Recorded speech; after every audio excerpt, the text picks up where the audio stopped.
আসো মুস্তাকের বাসায় আমরা এখন ছাদে যেতেছি।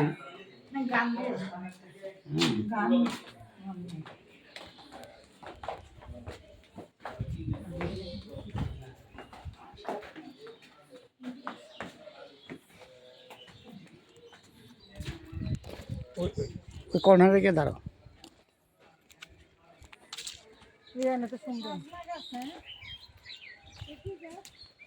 এটা সাজনা গাছ। চারিদিকে বিভিন্ন ধরনের গাছ আছে। এখানে 10 ঘন্টা জায়গা মোস্তাকের ওয়াইফ সেলিন আক্তার সে করে গিয়েছিল মাসখানেক আগে। সেলিন আক্তার মারা গেছে।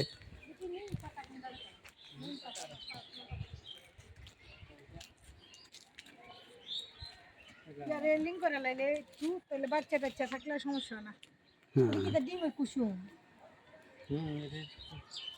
এটা আসার জন্য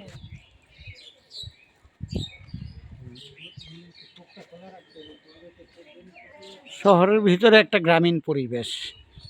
এটা একটা চমৎকার একটা যে এটা ছোটরা ঈদগার পাশে, কিন্তু শহরের মূল শহরে কিন্তু একটু ভিতরে রাস্তার মেন রাস্তার একটু ভিতরে, এই জন্য গ্রামীণ একটা পরিবেশ আছে।